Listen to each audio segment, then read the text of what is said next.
Be joyful, void of bitterness and offense. Write it down.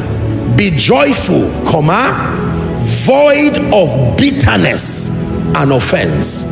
You want to last? I show you ancient secrets. Be joyful, void of bitterness and offense. Philippians 4:4. Let's work together, media, help me. Philippians 4 and verse 4. Be joyful, rejoice in the Lord always, and again I say rejoice. Someone shout rejoice. Say myself, rejoice. One more time, say myself, rejoice. Yes, no more crying. Rejoice. Rejoice in the Lord. Proverbs 17:22. Rejoice, be joyful, void of bitterness and void of offense. Let's read together. 1, 2, read. A merry heart doeth good like medicine, but a broken spirit drieth the bones. That means a condition can start from the spirit and affect you health-wise. That your spirit can be broken and the effect of the broken spirit can be seen in your health. Hallelujah. With all due respect, and I say this to the glory of God, you carry a blood pressure meter and measure me, you will think I'm a baby that just came out of my mother's womb. Say joy.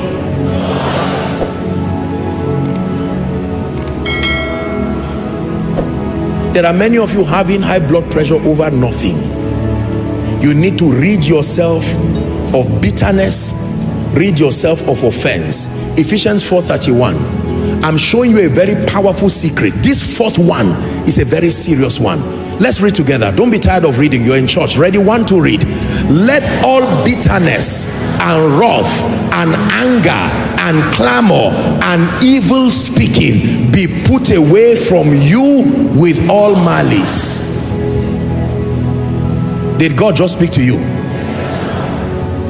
Bitterness. Let me tell you this. There are 2 keys I have learned to remain joyful, void of bitterness, void of offense. I want to share it with you. Please learn this as a powerful key. This is a deliverance service for someone now. Number 1, always interpret things from the lens of God's sovereign plan. This is the first key to remaining joyful, free from bitterness. Always interpret things, no matter what happens to you. Interpret it from the lens of God's sovereign plan. In Romans 8:28, please give it to us quickly. Romans 8:28. We know that all things, someone shout all things. All things. One more time. Sounds like you're sleeping, Koinonia. We know that all things work together. Disappointments, betrayals, backstabbings, backbiting.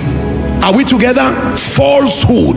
That God has an ability to mix it like a cake maker mixes all kinds of things. When you watch people making cake, they will put something that looks like blue, add another thing that looks like green. Don't mind them, it's working together. At the end of it, it will produce something that you will eat and not want to stop eating.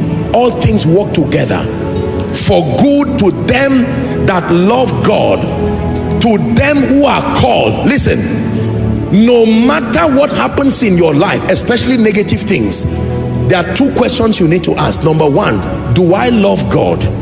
Number 2, am I walking in obedience? If these 2 things are there, find rest.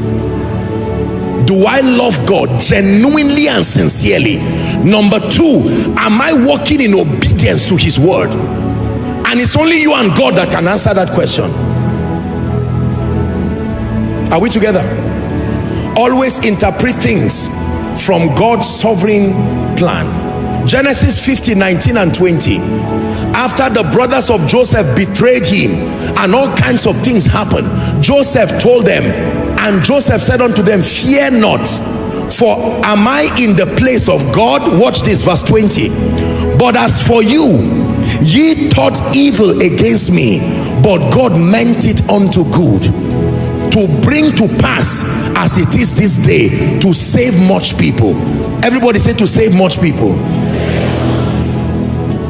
You take what the enemy meant for evil and you turn it for good. You turn it for good. That's what God is doing in someone's life. Hey, you take what the enemy meant for evil and you turn it for good.